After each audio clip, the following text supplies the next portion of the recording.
عرب میں اسلام نہیں آیا تھا تب وہاں کے کیا حالات تھے؟ کعبے کی چابی جس قبیلے کے پاس ہوتی تھی وہ عرب کا سب سے معتبر ترین قبیلہ ہوا کرتا تھا۔ قبائل کون کون سے تھے؟ پورے مکے کے تمام قبیلوں کو جتنی دیر قحط رہا ہے، سال 2 سال کا ٹائم ہے، وہ جس بندے کے گھر سے سب کو کھانا ملتا رہا وہ سرکار ہاشم ہے۔ خیبر کا قلعہ کموس کا سارا علاقہ یہ یہودیوں کا تھا۔ بنی اوس بنی خزرج کے جتنے علاقے تھے وہ عیسائیوں کے تھے۔ نبی کریم صلی اللہ علیہ وآلہ وسلم کی ولادت سے پہلے کے حالات خراب ہو گئے تھے؟ کوئی مسلمان عورت جس نے کلمہ پڑھا ہے وہ کسی کافر کے گھر میں نہیں رہے گی۔ تمام لوگوں کے نکاح ختم ہو گئے۔ سرکار عبد المطلب نے کہا کہ ایک دوسرے سے پرے ہو جاؤ، اپنے کپڑے اتارو اور ان کو جلا دو۔ جو ان کا لاسویر ہوگا وہ بھی عرب کے علاقے میں آئے گا۔ کال کی اوتار میں تھا کہ اس کا ایک مددگار خانے کعبے کے دیوار کے اوپر معجزہ کر کے ظاہر ہوگا۔ وہ حضرت عبد المطلب کو پتا تھا۔ عرب کے معاشرے کو اسلامی تاریخ میں بے حد اہمیت حاصل ہے، لیکن اسلام سے پہلے عرب میں کون کون سے مذاہب تھے؟ عرب کے مشہور قبائل کون سے تھے اور مشہور پرسنالٹیز کون کون سی تھی؟ عرب کے معاشرے میں کیسی کیسی توہمات تھیں؟ یہ سب باتیں جاننے کے لیے آج کے ایپیسوڈ کو اینڈ تک ضرور دیکھیں۔ آج کے پوڈ کاسٹ میں ایک تو اسلامک ہسٹری پہ بات کرنا چاہتے ہیں، لیکن آپ سے جاننا چاہتے ہیں کہ جب عرب میں اسلام نہیں آیا تھا تب وہاں کے کیا حالات تھے؟ ہمارے ہاں عرب کے بارے میں یہ کہا جاتا ہے کہ وہ بہت زیادہ بیکورڈ تھا، یہ تھا۔ کسی حد تک وہ ٹھیک بھی ہے، لیکن عرب کوئی عام سا علاقہ نہیں تھا۔ یعنی اللہ نے جہاں پہ جس علاقے میں اپنا گھر بنایا ہو اور حضرت ابراہیم علیہ السلام کو کہا ہو کہ میرے گھر کو اعتکاف کرنے والے، رکوع و سجود کرنے والے اور جو ہے وہ عبادت گزاروں کے لیے پاک کرو، سبحان تو اللہ۔ وہ زمین عام سی زمین نہیں ہو سکتی۔ دوسری بات یہ ہے کہ نبی کا کام ہوتا ہے صفائی۔ بیسیکلی نبی کا کام یہ ہوتا ہے کہ اقدار کی صفائی، کردار کی صفائی، دین کی صفائی اور جو اللہ کے احکامات ہیں ان کی صفائی، پیوریفیکیشن نبی کا اوریجنل ایک کام ہوتا ہے۔ نبوت جب بھی آتی ہے وہ پاکیزگی عطا کرتی ہے، ماحول کو بھی، وہ آپ کے کردار کو بھی، آپ کے ایمان کو بھی۔ تو اس کا مطلب ہے کہ جہاں پہ سب سے زیادہ پاکیزگی کی ضرورت تھی وہاں کائنات کی سب سے بڑی ہستی سرکار ختمی مرتبہ سرور انبیاء صلی اللہ علیہ وآلہ وسلم کو جو ہے وہ وہاں مبعوث کیا۔ بے شک ایک وہ معاشرہ جہاں پہ انبیاء اور ان کی اولاد رہی، یعنی یہ وہ علاقہ ہے جس کے بارے میں ہم نماز میں پڑھتے ہیں درود ابراہیمی میں کہ آباء و اجداد رسالت مآب کے وہ کون ہے؟ آل ابراہیم۔ حضرت ابراہیم، حضرت اسماعیل نے وہ گھر بنایا، یعنی آدم علیہ السلام کے دور سے تھا، ایسے حضرت ابراہیم نے اس کو جو ہے وہ دوبارہ پاکیزگی دی، دوبارہ اس کو بنایا، اور آج بھی حج اور مناسک جو ہیں وہ حضرت ابراہیم اور ان کی اولاد سے بی بی ہاجرہ سے منسوب ہیں، اور وہاں پہ انہی کی اولاد آباد تھی۔ لیکن ہوا یہ کہ جس طرح حضرت نوح علیہ السلام کا بیٹا ان کی اولاد ہوتے ہوئے بھی اللہ نے ڈس آن کر دیا، اسی طرح ابو لہب عبد المطلب علیہ السلام کا بیٹا ہوتے ہوئے بھی ڈس آن ہو چکا تھا۔ اسی طرح بہت سارے لوگ تھے جو ان قبیلوں میں تھے۔ اچھا، قبیلوں کی آپ نے بات کی، قبائل کون کون سے تھے عرب میں بتاتا ہوں بیٹا۔ عرب میں چونکہ بہت سارے قبائل تھے، اور عرب کا معاشرہ، صرف تھوڑا سا پہلے ان کا سوشل سٹرکچر بتا لوں، پھر آپ کو بتاتا ہوں کہ کون کون سے بڑے قبیلے تھے اور کون کون سے بالکل ٹھیک وہاں پہ تھی۔ عرب کا جو معاشرہ تھا وہاں پہ ڈیموکریسی نہیں تھی، عرب کے معاشرے میں مونارکزم بھی نہیں تھا، بادشاہت بھی نہیں تھی۔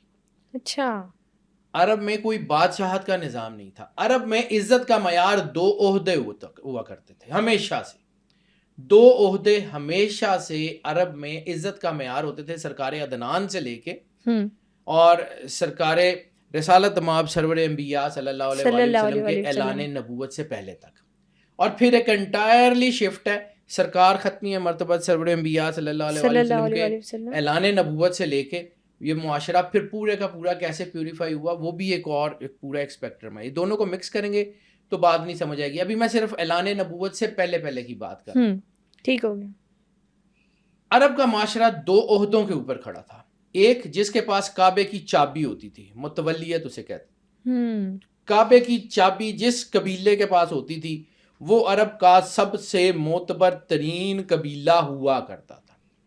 کعبے میں بت رکھے ہوئے تھے، ہر قبیلے کی اس میں جا کے انہوں نے جو ہے وہ اپنی ریلیجس پریکٹسز کرنی ہوتی تھی۔ یہ جو گھر ہے سرکار عدنان سے لے کے، یعنی جس کے بارے میں رسالت مآب کے بارے میں یہ کہا جاتا ہے کہ یہ مقدس صلبوں کا خاندان ہے، یہ اللہ کے چنے ہوئے لوگ تھے. سبحان اللہ. یہ سارے کے سارے وہ تھے جو سلیکٹڈ تھے. میں آگے آ کے آپ کو بتاتا ہوں کہ یہ لوگ کیوں جو ہے وہ نہیں تھے. یہ دین ابراہیمی کے پیور پیروکار تھے. بالکل ٹھیک ہو گیا. اب کعبے میں چونکہ بہت سارے لوگ تھے، اس کے سوشل چیزیں تھیں، لیکن یہ لوگ کبھی بھی بت پرست نہیں رہے. نہ سرکار ہاشم کے بارے میں کسی تاریخ میں کسی جگہ یہ ہے کہ آپ نے کبھی خدائے واحد کے سوا کسی کے سامنے سر جھکایا ہو. نہ سرکار عبد المطلب علیہ الصلوۃ والسلام نے کسی کے بھی آگے سوائے اللہ کے سر جھکایا ہو. صحیح. سرکار عبداللہ علیہ الصلوۃ والسلام کا کنڈکٹ اور کردار، سرکار حمزہ علیہ الصلوۃ والسلام کا کردار، سرکار ابو طالب علیہ الصلوۃ والسلام کا کردار، یہ لوگ کعبے کے متولی ضرور تھے لیکن بت پرستوں میں شامل کبھی بھی نہیں رہے. صحیح ہو گیا. ٹھیک ہے. اب آ جاتے ہیں دوسرا، وہ تھا سقایا. یعنی حاجی آتے تھے تو ان کے رہنے کھانے کا بندوبست کیا جاتا تھا. اور آپ سمجھ لیں کہ اس دور کا جو بڑا بزنس تھا یا تجارت تھی یا یہ ہوٹلنگ تھی. ہوٹلنگ کہہ لیں نا، حاجی آتے تھے، انہوں نے رہنا ہے، ان کے لیے کھانے کا رہنے کا بندوبست تو کرنا ہے نا. تو جو قبیلہ وہ کرتا تھا اس کے پاس پیسے بڑے ہوتے تھے، وہ اکانومی میں بہت سٹرونگ ہوتے تھے. بالکل ایسے. تو یہ ہمیشہ سے یہ دو مختلف قبیلوں میں رہی. یہ جو ہے ایک میں سقایا ہوتا تھا، ایک میں متولیت ہوتی تھی. کبھی وہ شفٹ ہو جاتے تھے، کبھی وہ. صرف سرکار عبد المطلب علیہ الصلوۃ والسلام واحد پرسنالٹی ہیں جس کے پاس یہ دونوں ہوتے اکٹھے ہو گئے تھے. سبحان عرب اللہ. کا اتنا بڑا سردار سرکار عبد المطلب علیہ الصلوۃ والسلام. اور پھر یہ لوگ وہ تھے جو سخی تھے ہمیشہ سے. یعنی عرب میں قید پڑتا ہے، آپ تاریخ طبری دیکھ لیں. محمد بن جریرہ طبری وہ آدمی ہے جو تاریخ بھی حدیث کے کرائٹیریا پہ لکھتا ہے. اس کے پاس اگر پراپر کوئی سند نہ ہو تو وہ حدیث جو ہے نا مطلب تاریخ کا واقعہ بھی نہیں لکھتا. یعنی محمد بن جریرہ طبری کو تاریخ دان بھی اور فقہ کے علماء بھی اور حدیث کے جو ہے نا شیخ الحدیث بھی ان کو بہت بڑا نام مانتے ہیں، محمد بن جریرہ طبری کو. ٹھیک ہے. تاریخ طبری میں بھی یہ واقعہ ایسے ہی ہے کہ کسی بندے نے دو چیزیں بڑی اہم ہیں، بہت اہم ہے، کہ ان کے پورے خاندان میں سے کسی نے بت پرستی نہیں کی اور یہ پورا خاندان ہمیشہ سے سخی رہا ہے. سبحان اللہ. ہمیشہ سے سخی رہا ہے. مکے میں قحط پڑتا ہے تو کھانا کون کھلاتا ہے؟ سرکار ہاشم. پورے مکے کے تمام قبیلوں کو جتنی دیر قحط رہا ہے، 2 سال کا ٹائم ہے، وہ جس بندے کے گھر سے سب کو کھانا ملتا رہا وہ سرکار ہاشم ہے. اور ایک وہ جو عرب کی ایک خاص ڈش ہے جسے سرید کہتے ہیں، وہ سرید بڑی قیمتی ڈش ہوتی تھی، کوئی عام سی نہیں. ہمارے یہاں کہہ دیتے ہیں کہ جی وہ شوربے میں روٹیاں بھگو کے، وہ بہترین قسم کا جو ہے نا وہ اونٹ کا یا اس وقت جو جانور تھے ان کی یخنی اور وہ بنتی تھی. اور اس کے اندر پھر وہ جو جو وہاں پہ ہوتے تھے، جو کی روٹی کو بھگو کے، وہ بڑا خوبصورت قسم کا ایک ڈش ہوتی تھی. پورے مکے کو کھلاتے رہے اور کئی سال تک کھلاتے رہے. اور کتنے کے رئیس ہوں گے ایسے ہی ہے، کتنے کو امیر آدمی ہوں گے جو پورے مکے کو جو ہے وہ کھانا کھلاتے ایک دو دن نہیں، سالوں کا معاملہ، سالوں کے لیے، اور کھلاتے رہے. سرکار ہاشم بہت بڑا نام ہے. دنیا کو تو آئیڈیا ہی نہیں ہے کہ سرکار ہاشم کون تھے. میں صرف ان کے نام بتا کے پھر آپ کو عرب کے عمومی حالات کی طرف لے کے جاتا ہوں. میں صرف ان کی بات کروں. اور یہ وہ لوگ ہیں کہ جن کے اوپر سرور انبیاء صلی اللہ علیہ وآلہ وسلم کی حدیث میں آپ نے فخر فرمایا ہے. آپ نے کہا کہ اللہ نے مجھے پاکیزہ لوگوں میں پیدا کیا. پاکیزہ لوگ کون؟ وہی پاکیزہ لوگ جن کے اوپر ہم جو ہے وہ درود پڑھتے ہیں. ٹھیک ہے. اللہم صلی علی محمد وآل محمد کما صلیت علی ابراہیم وعلی آل ابراہیم. حضرت ابراہیم علیہ السلام کی جو آل ہے وہ کون ہے؟ وہ سرور انبیاء صلی اللہ علیہ وآلہ وسلم کے آباء و اجداد ہیں. اور آل محمد رسالت مآب کی اولاد، ان کے بچے پاک بی بی سیدہ سلام اللہ علیہا اور مولا کائنات کی جو اولاد ہیں. یعنی مولا علی کے پورے بیٹے بھی سادات میں نہیں ہیں، صرف مولا حسن حسین جو سرور انبیاء کو کہ نبوت اور جو ساداتیت جو ہے زیادت وہ صرف رسالت مآب سے منسوب ہے اور کسی چیز سے منسوب نہیں. رسالت مآب کی جو ہیں جن کو رسالت مآب نے خود کہا تھا وہ اب سرور انبیاء صلی اللہ علیہ وآلہ وسلم کے آباء و اجداد کا کردار دیکھ لیں. اب عمومی معاشرے کی طرف آ جاتے ہیں. عمومی معاشرہ ہمارے ہاں بالکل یہ ٹھیک ہے کہ وہاں پہ بہت برے حالات تھے، زمانہ جاہلیت میں بہت برے حالات تھے، لیکن جہاں پر عرب بیٹیوں کو قتل کرتے تھے وہاں اسی عرب کی سوسائٹی میں ایک بندہ ہے جس کو ابو البنات کہتے ہیں۔ ابو البنات جو ہے وہ آدمی ہے جس کے بارے میں رسالت مآب سرور انبیاء نے اس کے فوت ہونے کے کئی سال بعد دعا کر فرمائی تھی۔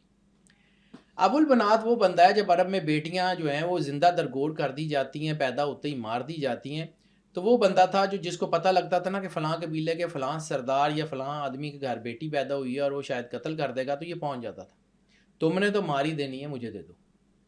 اچھا، یہ پیسے دیتا تھا اور وہ بیٹی کو چپکے سے لے آتا تھا، اس کو پالتا تھا، پڑھاتا تھا، اور پھر اس کی اس نے شادیاں کروائیں۔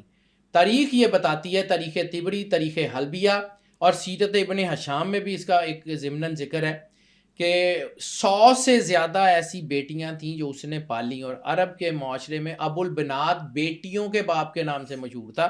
یہ وہی زمانہ جاہلیت ہے، اور اس کی ایک بیٹی جس کی اس نے پرورش کی تھی وہ مسلمان ہوئی، اور وہ سرور انبیاء صلی اللہ علیہ وآلہ وسلم کے پاس آئی، تو جب اس نے ذکر کیا کہ مجھے ابو البنات نے پالا ہے، تو رسالت مآب نے اپنی چادر اتار کے اس بیٹی کے سر کے اوپر رکھی اور اسے کہا کہ اللہ تیرے اس باپ کے اوپر رحم کرے، حالانکہ وہ بندہ بعثت نبوی سے پہلے دنیا سے چلا گیا ہوا تھا، وہ بعثت نبوی اعلان نبوت سے پہلے فوت ہو چکا تھا۔ لیکن عمل اتنا پسند آیا کہ دعا کی۔ بیٹیاں بہت قیمتی ہوتی ہیں بیٹا، کوئی شک نہیں اس میں، ٹھیک ہے، یہ کائنات میں بہت قیمتی جو اینٹیٹی ہے نا، اللہ جب خوش ہوتا ہے تو بیٹیاں اس لیے ہی دیتا ہے، یہ لوگوں کو نہیں پتا۔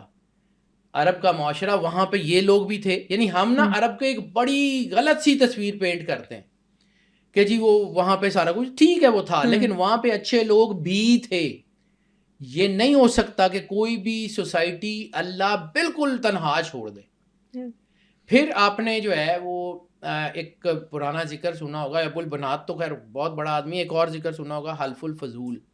فضل نام کے کچھ لوگ تھے، 5 لوگ تھے یا 3 لوگ تھے، جن کا تینوں چاروں کا یا 5 کا نام فضل تھا۔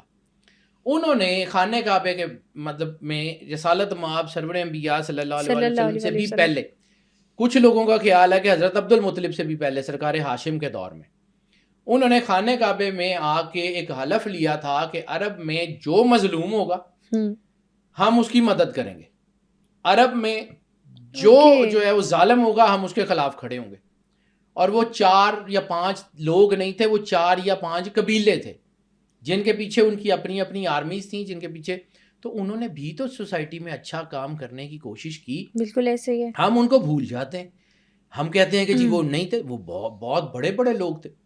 وہ حلف الفضول تو ہمیں پنجاب کی ٹیکسٹ بک بورڈ میں جب میں کبھی پڑھتا تھا، یعنی آج سے 40 سال پہلے کی بات کروں، تو ہمارے ٹیکسٹ بک میں ہوتی تھی، پھر نکال دی گئی، کیونکہ ڈیلیبریٹلی میں بار بار آپ کو کہتا ہوں کہ ہمارے بچوں کو جو پڑھایا جا رہا ہے نا، وہ بچوں کو علم دینے کے لیے نہیں، بچوں کا بیڑا غرق کرنے کے لیے پڑھایا جا رہا ہے۔ انفارمیشن پہنچ نہیں پاتی نا، کیونکہ ہم لوگ بھی جب بات کرتے ہیں نا تو ہمیں یہ کہا جاتا ہے کہ جی یہ کیسے آپ نے کہاں سے نکال لیا، تو بھائی میں نے بھی تو کتابوں سے ہی پڑھا، اب دنیا نے پڑھنا چھوڑ دیا ہے تو اس میں میرا تو کوئی قصور نہیں۔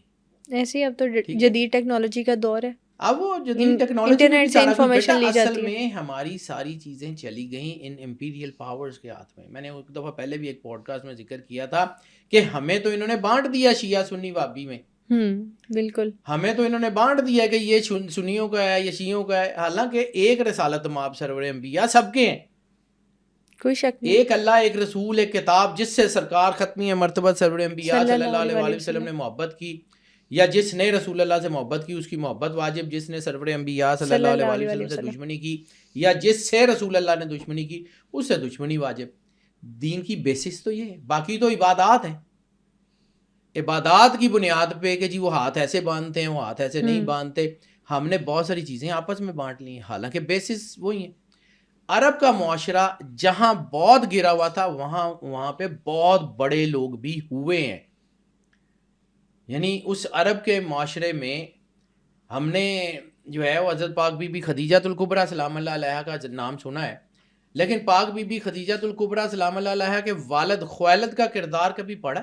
ان کا تو کبھی نام بھی نہیں کسی نے پڑھایا، خدیجہ بنت خویلد، صحیح کہہ رہے ہیں، وہ خویلد کون تھے, وہ کون سے آدمی تھے, اور وہ بھی بت پرست نہیں تھے. اچھا ابھی آپ نے نا سر بت پرستی کی بات کی, جو مذہب تھا صرف بت پرستی تھی اس وقت؟ دیکھو بیٹا اس وقت دین ابراہیمی بھی تھا, لیکن دین ابراہیمی کو گزرے ہوئے بہت سال ہو چکے تھے. سرکار ابراہیم علیہ السلام کو گزرے ہوئے بہت سال تھے. وہاں یہودی بھی آباد تھے. یہ خیبر کا قلعہ کموس کا سارا علاقہ یہ یہودیوں کا تھا. صحیح. بنی اوس بنی خزرج کے جتنے علاقے تھے وہ عیسائیوں کے تھے ساتھ. اس کے علاوہ یہ ورقہ ابن نوفل کا نام بہت بڑا نام ہے. ورقہ ابن نوفل, جب پہلی وحی آئی اور بی بی خدیجہ نے اپنے کزن کو بلایا کہ یہ نشانیاں ہیں مجھے اس کے بارے میں بتاؤ, تو وہ کون تھا؟ وہ ورقہ ابن نوفل اس وقت کا سب سے بڑا انجیل کا عالم تھا, جس نے وہ ساری نشانیاں سن کے بی بی پاک خدیجہ الکبریٰ کو کہا تھا کہ یہ آخری نبی ہیں جن سے تمہارا عقد ہوا ہوا ہے. اور ورقہ ابن نوفل کو ہم ویسے چھوڑ دیتے ہیں. اس کا ایک جملہ بہت کمال کا ہے جسے تاریخ البیہ نے بہت زبردست لکھا ہے, یہ پوری کتابوں میں موجود ہے, ہم پڑھتے نہیں نا, گزر جاتے ہیں. اس نے کہا تھا کہ یہ جو نشانیاں ہیں نا یہ آخری نبی کی نشانیاں ہیں. اگر تو میں زندہ رہا, یہ لفظ ہیں اس کے ورقہ ابن نوفل کے جو اس وقت کا عیسائی تھا, اگر تو میں زندہ رہا تو جب یہ نبوت کا اعلان کریں گے تو میں ان کے ہاتھ پہ کلمہ پڑھوں گا. اگر میں نہ رہا تو ان سے کہنا میرے لیے دعا کریں. اب وہ مسلمان ہوا یا نہیں ہوا, وہ تو اسی چند دنوں بعد فوت ہو گیا تھا ورقہ ابن نوفل. یہ عام سے لوگ تو نہیں تھے اس علاقے میں. اور جو دنیا کا سب سے بڑا وارٹیکس پوائنٹ ہو, جہاں پہ اللہ کی انرجی سب سے زیادہ اتر رہی ہو, وہاں پہ ٹھیک ہے نیگیٹو طاقتیں وہیں سارا زور لگاتی ہیں, لیکن وہاں اچھائی ختم نہیں ہوتی. وہاں اچھائی کبھی ختم نہیں ہوتی جہاں پہ اللہ کو. خانہ کعبہ اللہ کی انرجی کا سنٹیکس ہے. خانہ کعبہ وہ ایک سمبل ہے خدائی کا, وحدانیت کا, توحید کا. جب اللہ نے اس کو پاک کرنا تھا پاک ہو گیا. جب فتح مکہ ہوئی سارے کے سارے بت نکال دیے گئے, وہ پاک ہونا تھا وہ ہو گیا. عرب میں بڑی بڑی لڑائیاں تھی بیٹا جو بلا وجہ ہو جاتی تھی, سینکڑوں سال لڑائی چلتی تھی, 7 9 سال ایسے ہی بلا وجہ, اور بعد میں پتہ لگتا تھا کہ اس کے پیچھے تو ریزن ہی کوئی نہیں, اور سینکڑوں لوگ قتل ہو جاتے تھے. پھر ایک اور چیز, یہ اس عرب کو کہا جاتا ہے کہ یہ جاہل تھے. They were never being جاہل. پھر وہاں کا رہن سہن اور سیولائزیشن کیسی تھی؟ سیولائزیشن بیٹا دیکھو خانہ بدوش تھے نا. عرب میں تھا کیا, دنیا میں ایک مصرع آپ کو بتاتا ہوں علامہ صاحب کا. علامہ محمد اقبال کو ہم نے نکال کے نا بڑا ظلم کیا اپنی جڑوں میں سے. فطرت کے مقاصد کی کرتا ہے نگہ بانی, یا بندہ صحرائی یا مرد کوہستانی. مکہ کو دیکھیں, پہاڑوں کے درمیان صحرا ہے, یعنی دونوں چیزیں جو اللہ کی نیچر کی آبیاری کرنے کے لیے ضروری ہیں دونوں وہاں ہیں. پہاڑ ہے بے آب و گیا, چٹیل پہاڑ ہیں, کالے پہاڑ, اور درمیان میں صحرا ہے. اگر وہاں زمزم کا کنواں نہ نکلتا تو اس علاقے کی قیمت کیا تھی؟ کچھ بھی نہیں, کوئی جاتا ہی نہ. لیکن وہ زمزم کا کنواں بنا, وہ گزرگاہ بنی. اس وقت بھی عرب میں مکہ جو تھا وہ تجارت کا گڑھ تھا, پوری دنیا کے قافلے وہاں جاتے تھے. ابرہا اتنا بڑا بادشاہ تھا, اس کو مسئلہ کیا تھا خانے کعبے سے؟ صرف اکنامیکل ریزنز تھیں, یا اس نے جو اپنا وہ بنایا تھا چرچ وہ والا, وہ سونے کا جو چرچ تھا, ادھر لوگ جاتے نہیں تھے, آتے خانے کعبے کی طرف تھے. وہ اس بات کی چڑ میں گرانے آیا تھا, اور اس کو مسئلہ کیا تھا؟ وہ پہاڑوں میں اتنی دور آیا کیا کرنے تھا؟ بالکل ٹھیک. یہاں پہ کوئی اکانومی کا گڑھ تھا, عرب کے لوگ متمول تھے, امیر تھے, خوشحال تھے. یعنی عرب کے اسی معاشرے میں اتنی بڑی تجارت خویلد کی, اور پھر ان کی بیٹی پاک بی بی خدیجہ الکبریٰ سلام اللہ علیہا کی, وہ اتنی بڑی تجارت کہ عرب کے ایک بے آب و گیا مطلب جزیرے ٹائپ جگہ میں, جیسے ادھر جدے کے ساتھ سمندر لگتا تھا ہٹ کے کہیں, اور ادھر جو ہے وہ بالکل صحرا اور بنجر پہاڑیاں ایسے ہی ہے. تو وہ پھر بھی تاجر تھے, اور بڑے امیر تاجر تھے. یعنی سرکار ہاشم کا میں نے ابھی ذکر کیا ہے, تو اگر اتنے سال انہوں نے کھلایا ہے تو پیسے تھے تو کھلایا نا. ایسے ہی ہے بالکل. کاروبار تجارت کرتے تھے تو امیر تھے نا, بیک اپ تھا ان کا, تبھی تو پاسبل ہو سکا. سرکار عبد المطلب علیہ الصلوۃ والسلام کا ذکر کرتا ہوں, میں آپ کو بتاتا ہوں کتنے بڑے سائنٹسٹ تھے. لوگوں کو تو صرف نام پتا ان کا. وہ جتنے بڑے سائنٹسٹ سرکار عبد المطلب ہوئے, آپ کی سوچ ہے وہ جتنی بڑی میتھمیٹیشین وہ تھے، آپ کی سوچ ہے، آپ نے تو کبھی پڑھا ہی نہیں، آپ کو تو پتہ ہی نہیں وہ کون تھے. خویلد کی جو جتنی بڑی تجارت تھی وہ عام سی تجارت تھی، اور وہ بانٹتے تھے، وہ سخی تھے، وہ لوگوں کو دیتے تھے. یہ کبھی زندگی رہی نا تو یہ کہانی آپ کو سناؤں گا کہ بی بی پاک خدیجہ الکبریٰ کی شادی کیسے ہوئی، کیا سرکمسٹانسز تھے، کیسے رسالت مآب کا عقد ہوا. یہ پوری ایک لمبی کہانی ہے، پھر کبھی رہی زندگی رہی تو اس کے اوپر بات کریں گے. لیکن اس عرب کے معاشرے میں جہاں تباہی تھی نا وہاں روشنی موجود تھی. جس طرح راکھ کے ڈھیر کے اندر آگ موجود ہوتی ہے، ذرا سی ہوا لگے وہ اپنی عروج پہ آ جاتی ہے. سرور انبیاء صلی اللہ علیہ وآلہ وسلم کی ذات وہ ذات ہے جس نے عرب کی کایا پلٹ دی، جس نے عرب کو بالکل آل ٹوگیدر بدل کے رکھ دیا. عرب کہاں سے کہاں پہنچ گیا. وہ ایک اتنی سی جو ہے نا وہ چیز ہے جس کو ہم نگلیکٹ کر جاتے ہیں.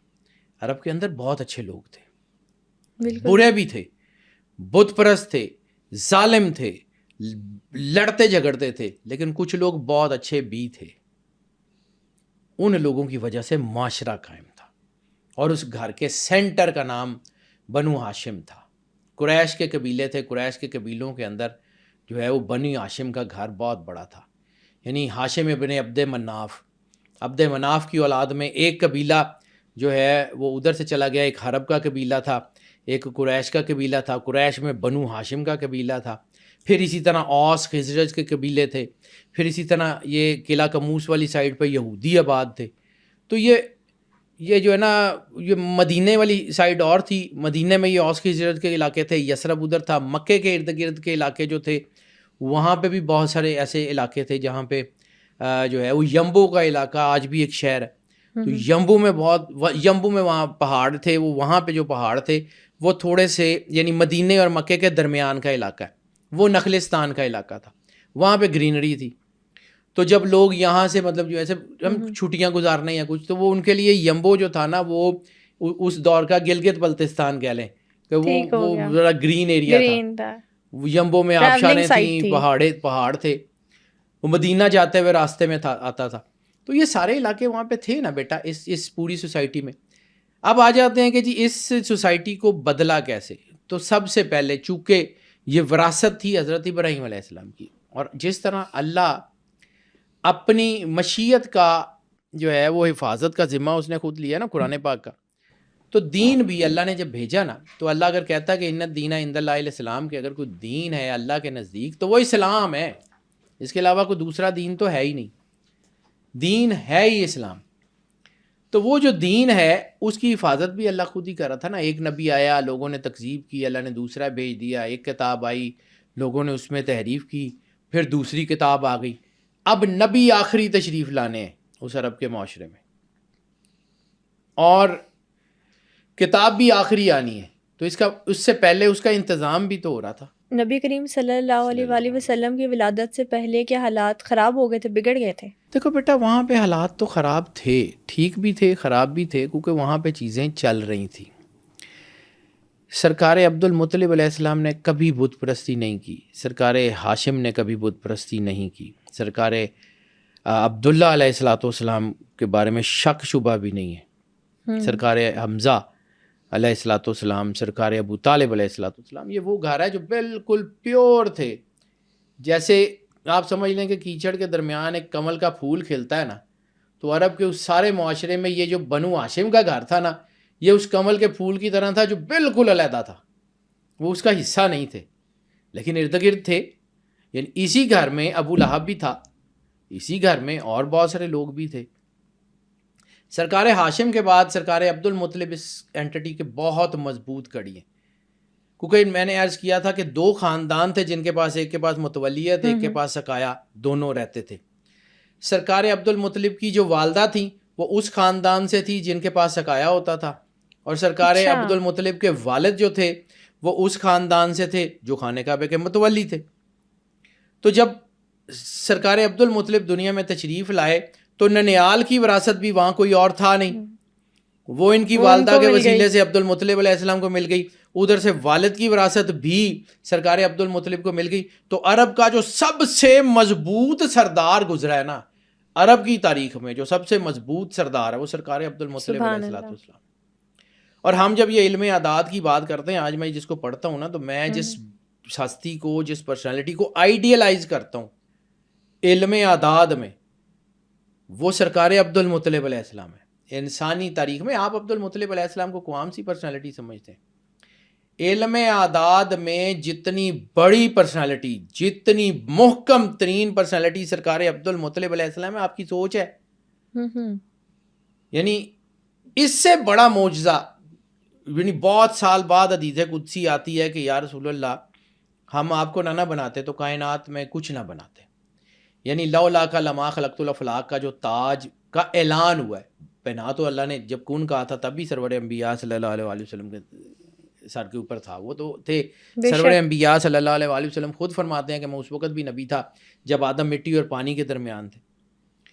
یہ تو موجود تھا، لیکن اعلان بہت بعد میں ہوا. جب نبوت کا اعلان ہوا اس کے بعد حدیث قدسی جب آئی تو اس کا اعلان بعد میں ہوا، لیکن اس کو بہت پہلے سے جو شخص جانتے تھے نا، ان کا نام عبد المطلب علیہ السلام ہے. اب میں آپ کو صرف دلیل کے طور پہ ایک چھوٹی سی بات سناتا ہوں. والدہ نے سرور انبیاء صلی اللہ علیہ وآلہ وسلم کا نام احمد رکھا تھا، تو نام تو رکھ دیا تھا، پھر بدلا کیوں؟ نام تو احمد رکھ دیا گیا تھا، پھر حضرت عبد المطلب علیہ السلام نے محمد کیوں رکھا؟ پوری کائنات کی سنکرونائزیشن اگر دیکھیں نا، تو ایک میں نے آپ کو کہا تھا کہ پوری کائنات میں 2 عدد حکومت کرتے ہیں، 11 ایک 12 بتایا تھا. 12 اللہ کا عدد ہے، 11 سرور انبیاء صلی اللہ علیہ وآلہ وسلم کا عدد ہے. کون سے نام کا؟ محمد کے اعداد 12 ہیں، 92 ہیں، 9 اور 2 11. ٹھیک ہے، نام احمد تھا تو یہ پوری کائنات کے ساتھ سنکرونائز نہیں تھا.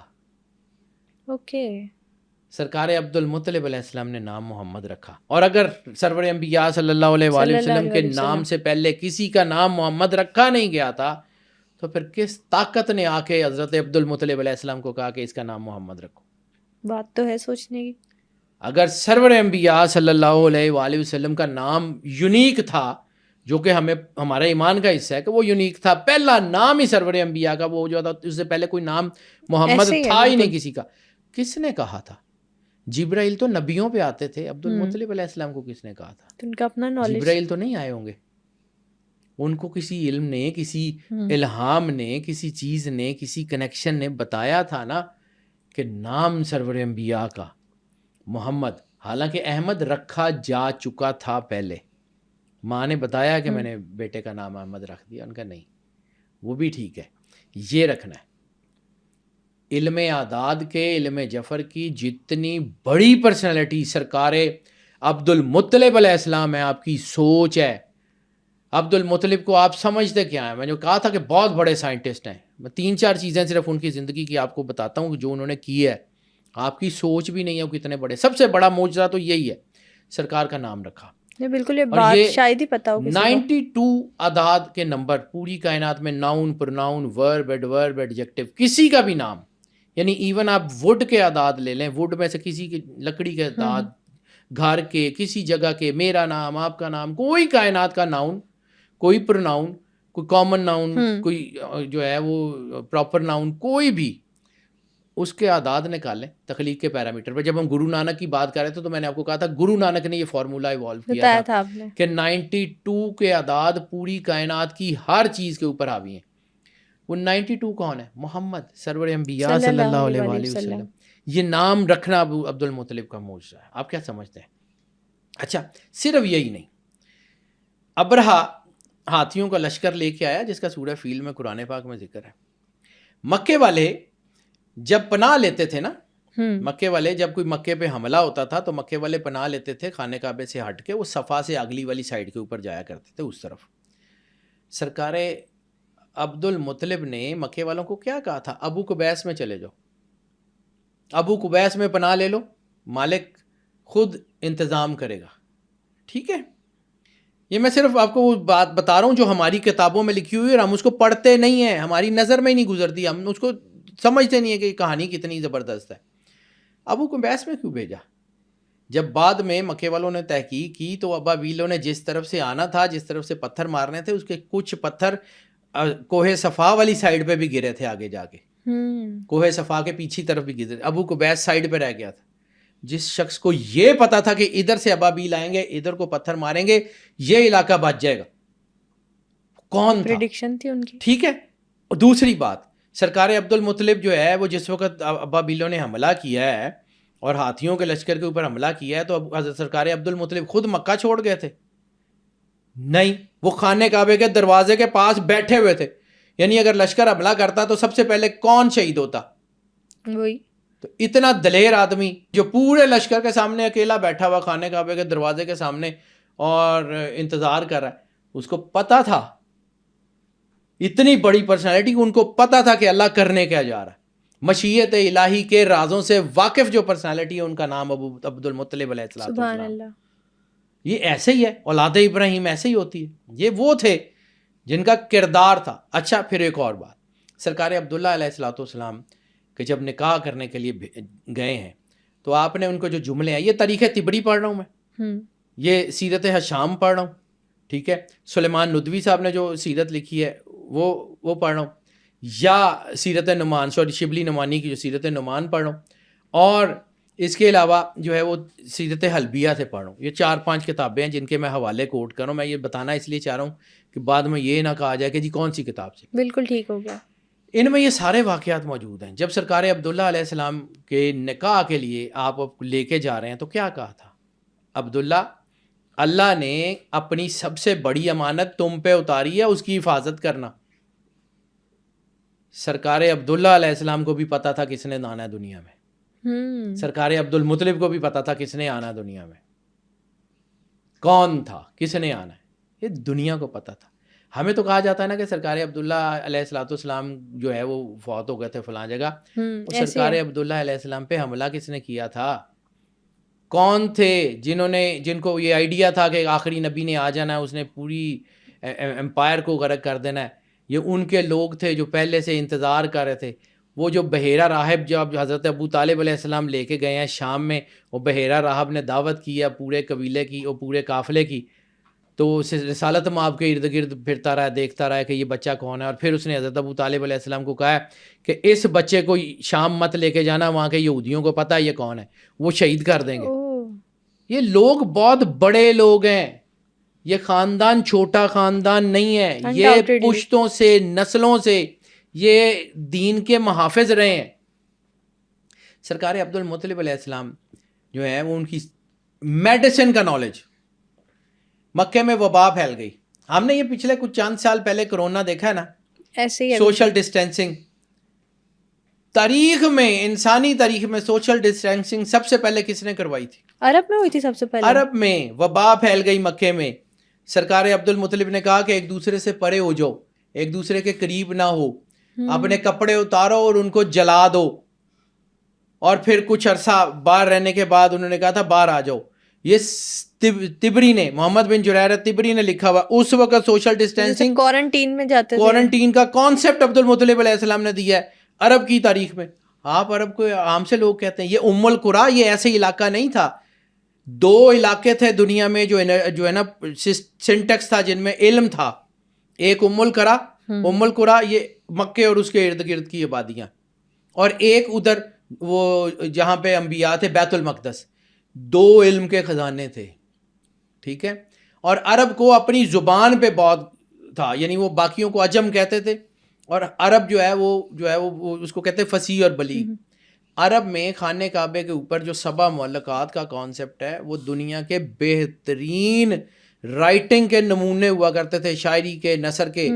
ان سے اچھا تو رائٹر کوئی نہیں تھا ام القریٰ کی نسبت. ہمیں تو آج تک یہ کہا جاتا ہے کہ سرکار امی کا ترجمہ کسی کو نہیں پتا. امی کیا ہوتا ہے؟ امی ہم کہتے ہیں کہ جس نے کسی سے پڑھا نہ ہو.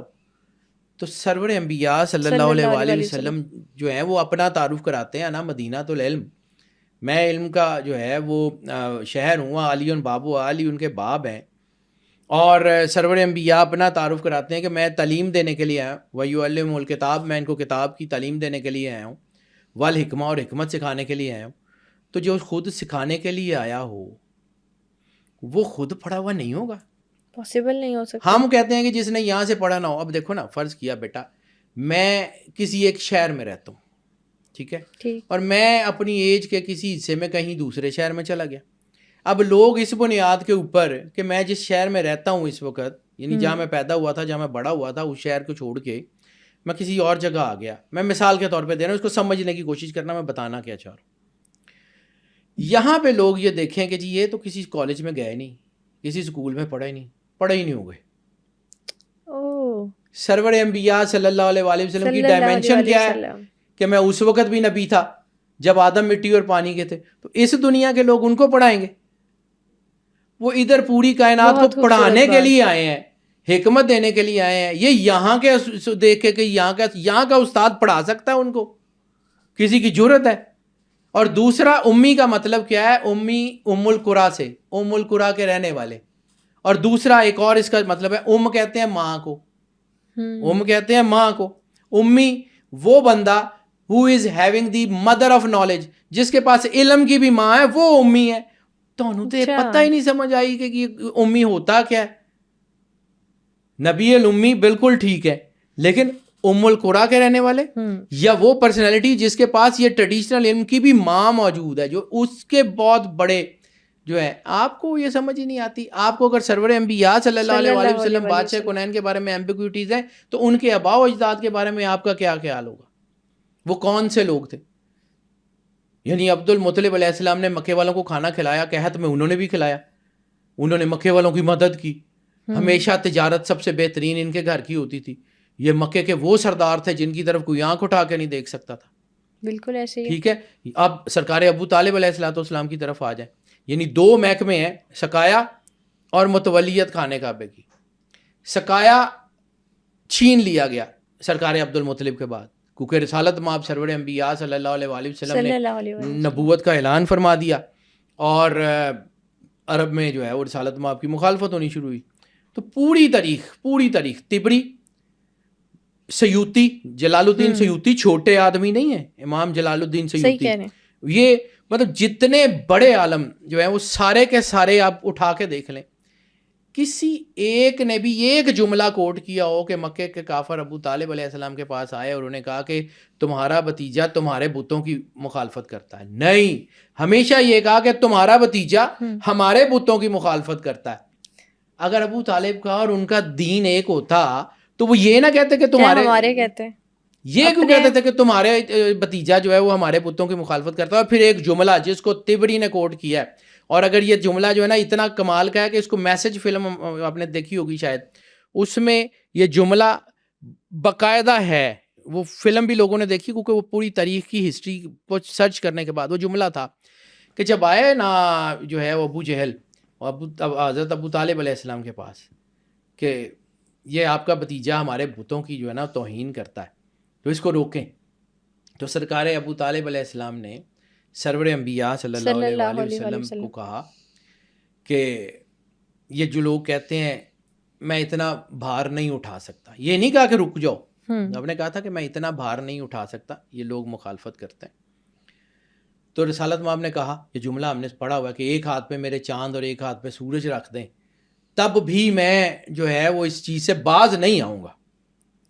تو سرکار ابو طالب علیہ السلام نے ایک جملہ کہا تھا ابو جہل کو، طبری نے بھی لکھا ہوا ہے، سیرت حشام میں بھی یہ جملہ ایز اٹ از موجود ہے، اور دی میسج فلم میں بھی یہ ڈائلاگ کے طور پہ موجود ہے. انہوں نے کہا تھا کہ میرا بھتیجا، جملہ بہت خوبصورت ہے، میں اس لیے روک کے کہہ رہا ہوں، میرا بھتیجا تمہارے بتوں سے متفق نہیں، لیکن میں اپنے بھتیجے سے متفق ہوں.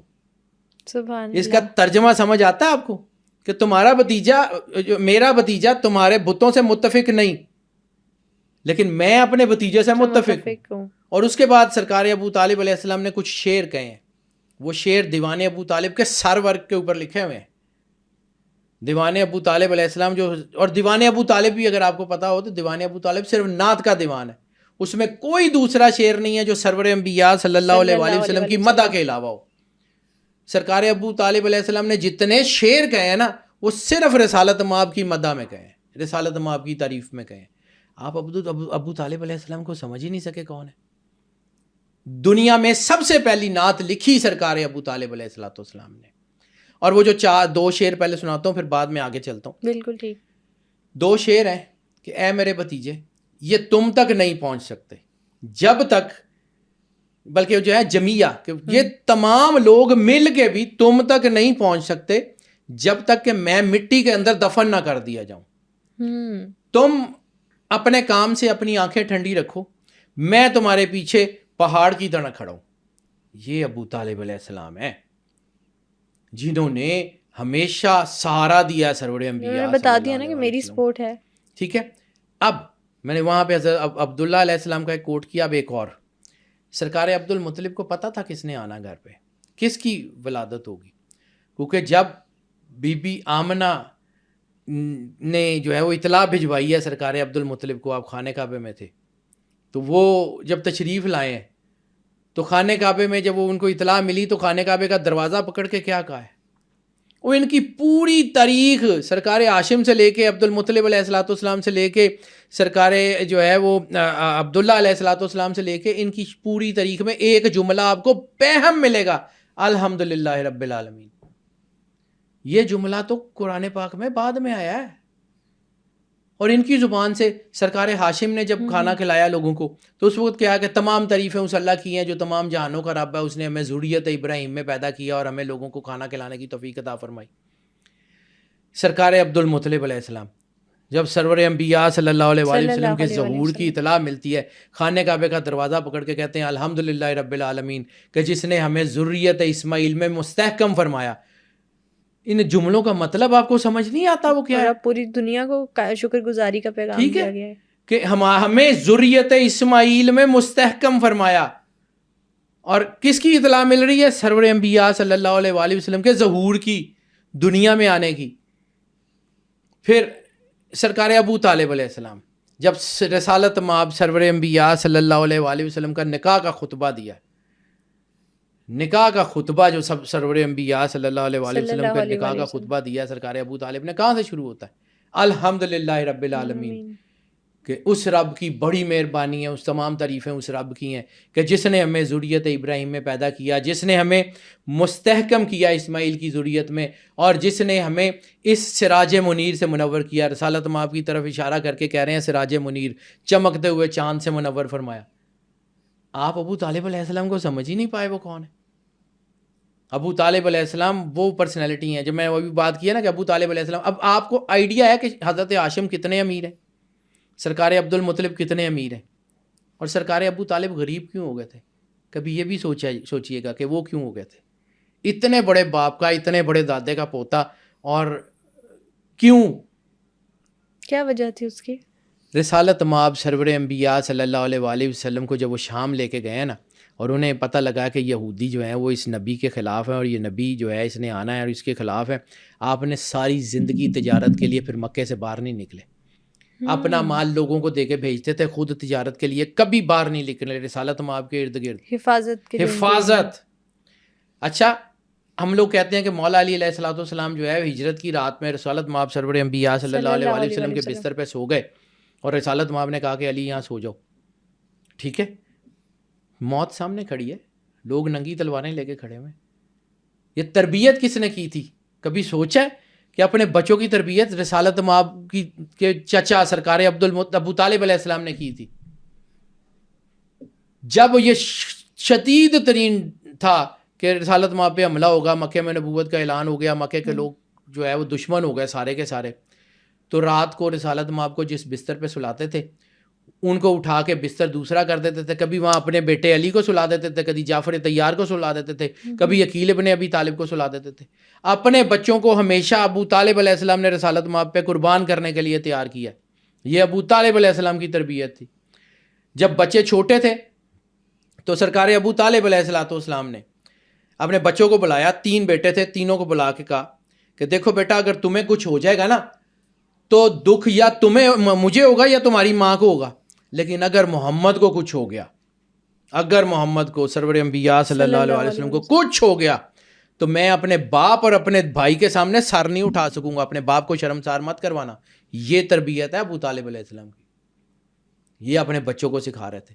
رسالت مآب کی جو والدہ تو دنیا سے پردہ کر گئی تھی بچپن میں, تو جنہوں نے اس کو ماں بن کے پالا سرور انبیاء صلی اللہ علیہ وآلہ وسلم کو, بی بی فاطمہ بنت اسد, وہ سرکار ابو طالب کی زوجہ, اس مولا کائنات کی والدہ, اور وہ بی بی یہ وہ کردار تھا مکے کا جو نبوت کے اعلان سے پہلے وہاں موجود تھے، جن کی وجہ سے یہ معاشرہ روشن ہے.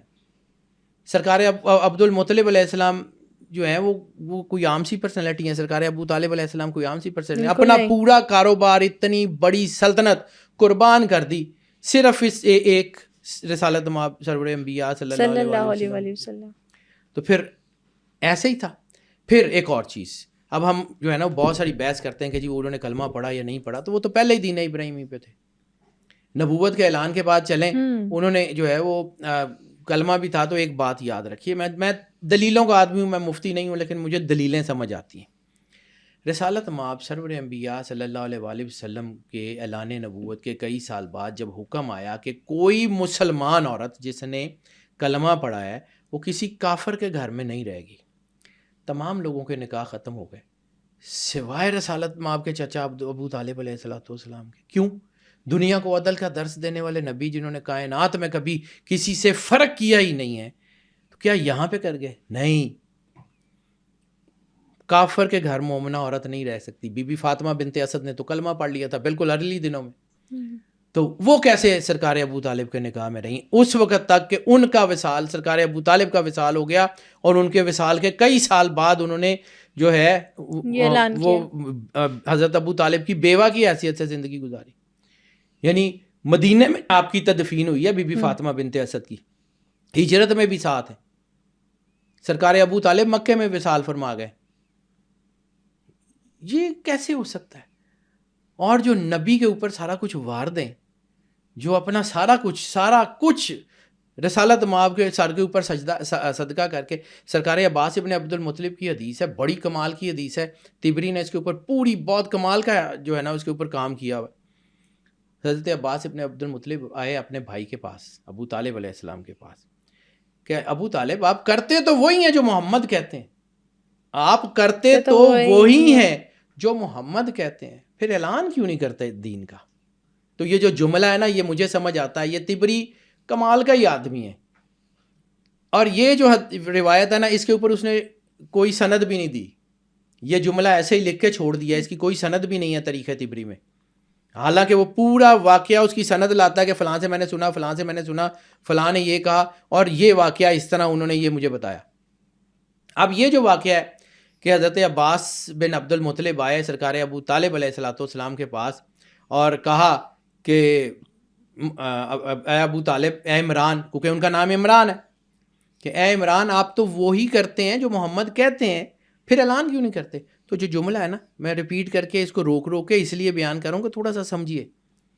آپ نے فرمایا کہ عباس پورے اس مکے میں تم کون سا ایسا سینہ دیکھتے ہو جو محمد پہ آنے والے تیروں کو اپنے سینے پہ روک لے؟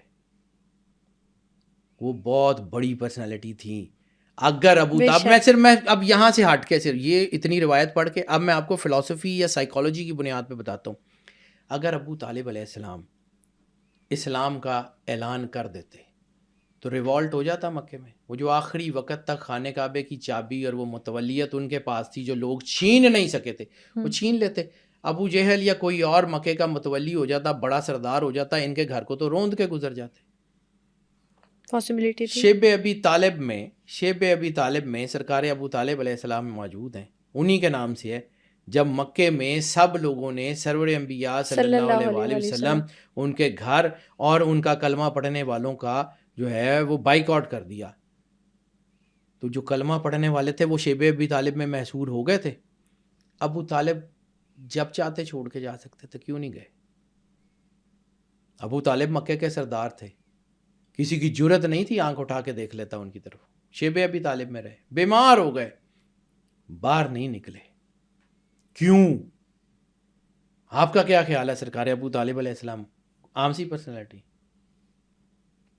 آپ کا کیا خیال ہے کہ وہ شیب ابی طالب میں سارا کچھ چھوڑ دیں؟ اور شیب ابی طالب میں محصور کون تھے؟ مومنین. تو جو غیر مومن تھے وہ تو تھے ہی نہیں. یعنی حضرت عبد المطلب علیہ السلام جو ہے ان کے بیٹے نہیں تھے. زبیر بن عبد المطلب شیب ابی طالب میں نہیں ہے، ابو لہب تو ویسے ہی نہیں تھے، عباس بن عبد المطلب بھی نہیں ہے. 2 بیٹے ہیں صرف حضرت عبد المطلب کے، ایک سرکار حمزہ اور ایک سرکار ابو طالب. سرکار عبداللہ پہلے سے پردہ کر گئے، باقی کے 7 بیٹے تو نظر بھی نہیں آتے کہیں. عباس بن عبد المطلب تو بہت بعد میں مسلمان ہوئے، بہت بعد کا ٹائم ہے. حضرت عباس بن عبد المطلب کے اسلام قبول کرنے کا ٹائم بہت بعد کا. اس وقت تو وہ یہ بھی نہیں تھے. کون تھا؟ یہی ایک گھر تھا جس کو اللہ نے چن لیا تھا. یہ عرب ہے. یعنی عرب اگر ہم بات کریں عرب بائدہ کی، مستعربہ کی، میں وہاں پہ بھی کہانی سنا سکتا تھا بیٹا کہ جی عرب یہ تھے، یہ عرب تھے، عرب بائدہ میں یہ ہوا، عرب عربہ میں یہ ہوا، عرب مستعربہ میں یہ ہوا. تو عرب بائدہ وہی ٹینڈنسی تھی نا، جب بک آف اینوک میں ہم نے ذکر کیا تو وہ جو پرانے عرب تھے وہ عرب بائدہ تھے. سرکار عدنان کا جو دور ہے وہ عرب مستعربہ، عرب عربہ اور عرب مستعربہ کا دور ہے یہ سارا. تو یہ یہاں پہ تھی برائی، تھے سارا کچھ، لیکن اس کے باوجود یہاں بہت بڑی بڑی پرسنالٹی تھی. سرکار حمزہ کا کردار کیسے ڈینائی کریں گے؟ سرکار حمزہ جو ہیں وہ مطلب عرب کے سردار تھے نا، وہ بھی تو سردار زادے تھے، ان کو بھی. اور دنیا میں حضرت حمزہ کی دھاک تھی، وہ جو ہے وہ واقعی اسد اللہ تھے، وہ واقعی بہت بڑے دلیر تھے. اس لیے تو ساری دنیا، یعنی جب پہلی جنگ ہوتی ہے بدر کی تو جتنے لوگ جو ہیں وہ سارے قتل ہوئے یا مولا علی یا حضرت حمزہ، انہی کے لوگوں سے. اسی لیے تو لڑائی تھی، بندے ہی انہوں نے مارے تھے. لڑائی انہوں نے بندے مارے تھے، کافر مارے ہی انہوں نے تھے. تو جس کا کوئی باپ مارا تھا، جس کا کوئی چاچا مارا تھا، وہ سارے دشمن تھے ان کے. علی علیہ الصلوۃ والسلام کے گھر کی دشمنی کی وجہ یہ تھی کہ بندے مارے تھے انہوں نے. اور عرب کی سرزمین بھی تو خاص تھی نا، اس لیے تو وہاں پہ نبی کریم صلی اللہ علیہ وسلم کو بھیجا گیا. سرزمین شروع سے چنی ہوئی تھی. یعنی آدم علیہ السلام اور حضرت اماں حوا کا جو ملن ہوا ہے دنیا میں، وہ جبل رحمت پہ ہوا ہے نا. ایسے ہی ہے. میدان عرفات اس وقت بھی موجود تھا، مینا اس وقت بھی موجود تھا. حضرت ابراہیم علیہ السلام نے حضرت اسماعیل کو ذبح کہاں کیا تھا، وہ جو قربانی کی جگہ تھی وہ بھی موجود تھی.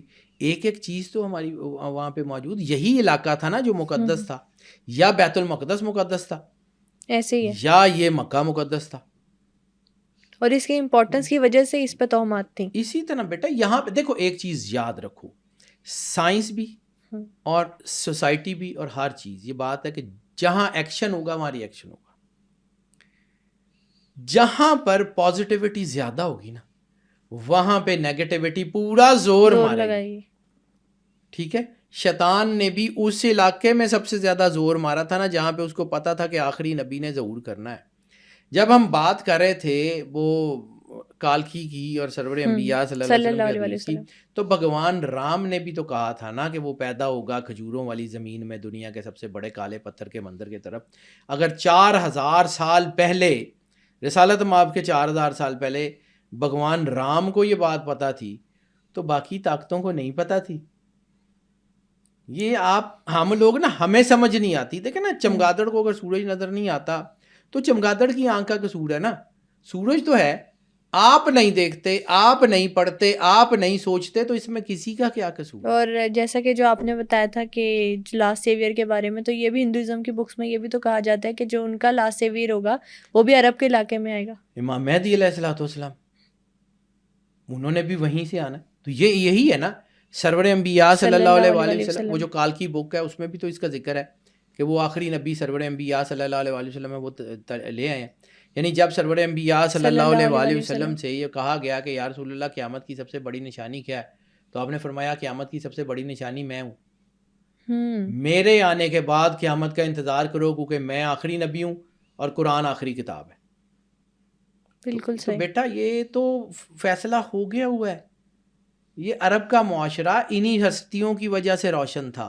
سرکار عبد مناف، سرکار عدنان، وہ جد جو ہیں رسالت مآب کے، اور پھر ان کے بعد پھر ایک بہت پرومیننٹ پرسنالٹی عبد مناف، پھر ان کے بعد سرکار ہاشم، پھر سرکار عبد المطلب علیہ الصلوۃ والسلام، پھر سرکار ابو طالب علیہ الصلوۃ والسلام.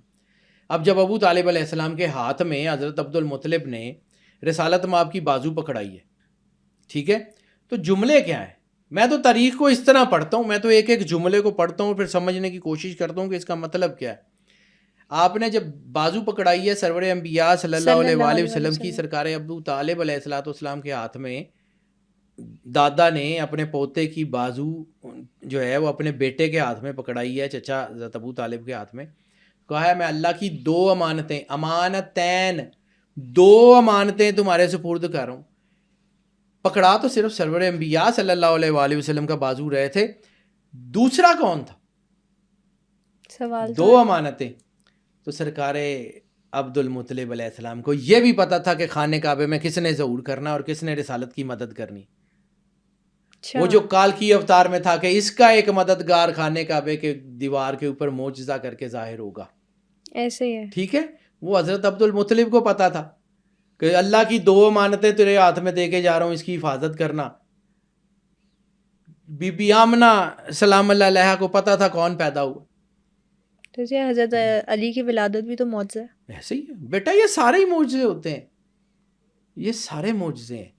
آپ کا کیا خیال ہے کہ یہ ویسے پیدا ہوتے ہیں جیسے ہم لوگ پیدا ہوتے ہیں؟ بالکل نہیں. اور اگر یہ ایسی ولادت ہوتی تو خانہ کعبہ پاکیزگی کا گھر ہے.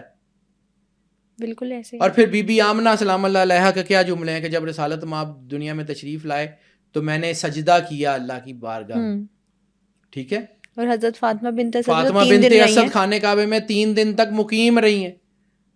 اور آپ نے کہا کہ میں خانہ کعبے میں عبادت کرتی رہی ہوں اور میرے ساتھ فرشتے اور جو ہے وہ حوریں وہ اللہ کی تقدیس بیان کرتے رہے خانہ کعبے کے اندر. انہوں نے بڑی کوشش کی خانہ کعبے کا دروازہ کھولنے کی, وہ قدرت تھی, اس نے روکا ہوا تھا.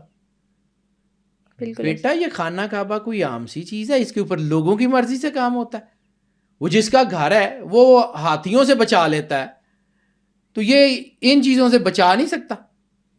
مشیت الہی ہے. مولا علی علیہ الصلوۃ والسلام کا ظہور جو ہے وہ خانہ کعبے میں رکن یمانی آج بھی موجود ہے. خانہ کعبے میں جو ہے وہ لوگ جاتے ہیں, رکن یمانی آج بھی موجود ہے. کہ کیا ہے یہ کائنات کا کوئی عام سا گھر ہے, یہ کوئی چھوٹا سا گھر ہے, یہ کوئی ہمارے جیسے لوگ ہیں. یعنی سرور انبیاء صلی اللہ علیہ وسلم انا بشر مثلکم, بالکل ٹھیک ہے, اس میں کوئی شک نہیں ہے. لیکن کیا جب صحابہ کرام نے 15 دن کا روزہ رکھنے کی کوشش کی, جیسے سرور انبیاء غار حرا میں چلے جاتے تھے یا کہیں تو بے ہوش ہو گئے, تو آپ نے کہا کہ تم مجھ جیسے نہیں, تم ایسے روزے نہ رکھا کرو, مجھے تو میرا اللہ کھلاتا پلاتا.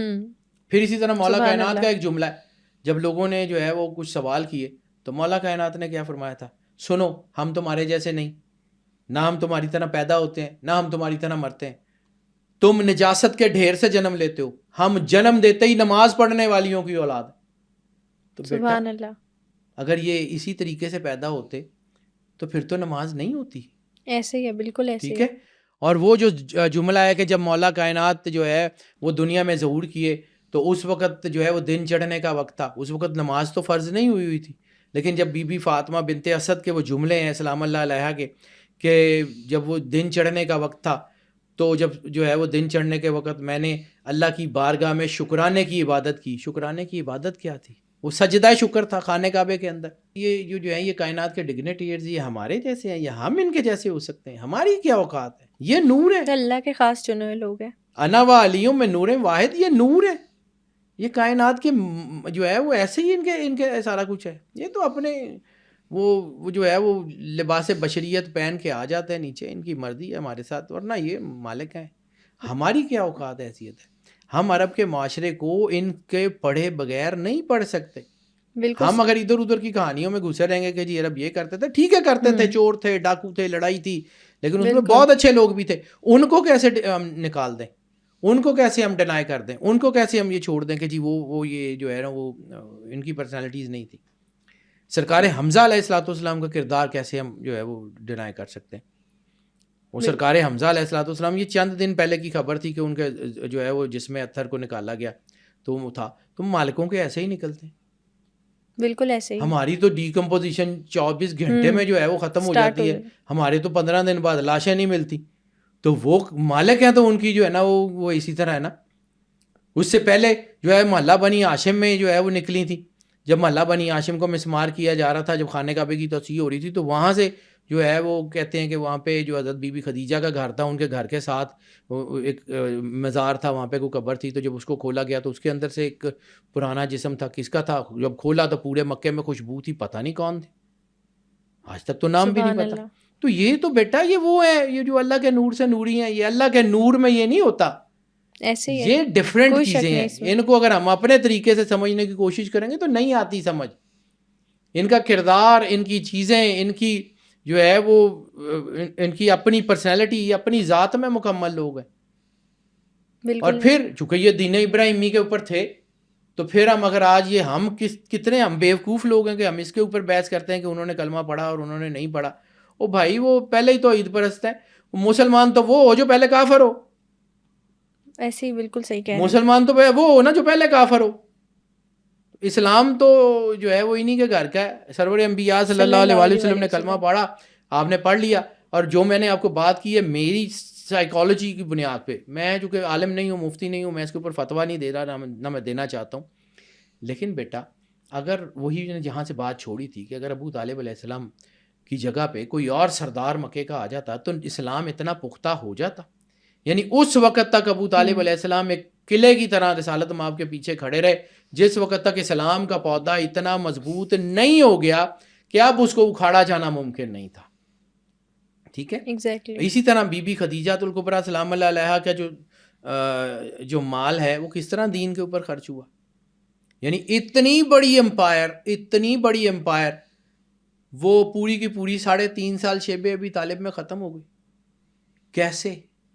اور اس وقت جو بڑے لوگ تھے وہ جتنے سارے بھی تھے ان میں سے کوئی ایک بندہ جو ہے وہ جو حضرت عبد المطلب کی اولاد میں سے ہی کسی نے آ کے کہا کہ بھائی ابو طالب آپ کے بچے بھوکے ہیں, آپ کے پاس کھانا نہیں ہے, آپ کے بچے چھال لکڑی کے پتے اور یہ کھا کے گزارا کر رہے ہیں, یہ ہماری طرف سے لے لیں. اس وقت تو بھائی بھی کوئی نہیں آیا. کون تھا؟ حضرت حمزہ علیہ الصلوۃ والسلام کو آ کے کسی نے کہا ہو کہ جی یہ پکڑیں یہ گندم یا آٹا یہ ہماری طرف سے لے لیں. وہ تو سارے مقاطع قریش کے ساتھ بندے ہوئے کہ جی ہم نہ وہ تو قریب نہیں آتے تھے. بیٹا یہ جنہوں نے قربانیاں دی ہیں ان کی قربانیاں ان کا دین ہم بھول جائیں صرف اس لیے کہ آج ہمیں پڑھایا جاتا ہے کہ یہ شیعوں کے ہیں, یہ سنیوں کے ہیں, یہ فلاں کے ہیں. نہیں بیٹا, اسلام جو ہے وہ رسالت مآب کا دین ہے. رسالت مآب سے محبت کا معیار صرف سرور انبیاء صلی اللہ علیہ وآلہ وسلم. دشمنی کی بنیاد بھی سرور انبیاء صلی اللہ علیہ وآلہ وسلم, دوسرا کوئی نہیں ہے, بالکل ان کے علاوہ کوئی ہے ہی نہیں. تو جنہوں نے ساری زندگی یعنی حضرت ابو طالب علیہ السلام اتنے بڑے باپ کے, اتنے بڑے رئیس کے بیٹے, رسالت مآب 6 سال یا 7 سال یا 8 سال کی ایج ہے, شام میں جب لے کے گئے ہیں تو وہیں سے واپس آ گئے, شام تک نہیں گئے, راستے میں اپنا مال لوگوں کو دیا اور خود واپس مکے آ گئے. اس کے بعد ساری زندگی مکے سے نکلے نہیں. لیکن مکے کے سردار ہیں, لوگوں کو تجارت کے لیے بھیجتے ہیں, اس سے جو منافع ہوتا ہے اس سے گھر چلتا ہے. وہ جو خود اتنے بڑے سردار تھے خود کبھی تجارت کے لیے گیا ہی نہیں. بالکل ٹھیک ہو گیا سر, تھینک یو سو مچ. جو آج کے ایپیسوڈس ہیں نا اس میں آپ نے اسلام سے پہلے عرب کے کیا حالات تھے, کیا سویلائزیشن تھی ان کی, کون کون سے قبیلے تھے, اور فیمس پرسنالٹیز کون سی تھی, وہ پرسنالٹیز جن کا آج کی نوجوان نسل کو پتہ ہونا بہت ضروری ہے. ان کی لائف کے بارے میں آپ نے بتایا, ان کے معجزات کے بارے میں آپ نے بتایا. Thank you so much for coming. آج کے ایپیسوڈ میں ہم نے اسلام سے پہلے عرب کی ہسٹری پر بات کی. آپ نیکسٹ ایپیسوڈ کس ٹاپک پر دیکھنا چاہتے ہیں ہمیں کمنٹ سیکشن میں ضرور بتائیے گا. بہت جلد ایک نئی ایپیسوڈ کے ساتھ حاضر ہوں گے. ٹل دین اسٹے ٹیونڈ.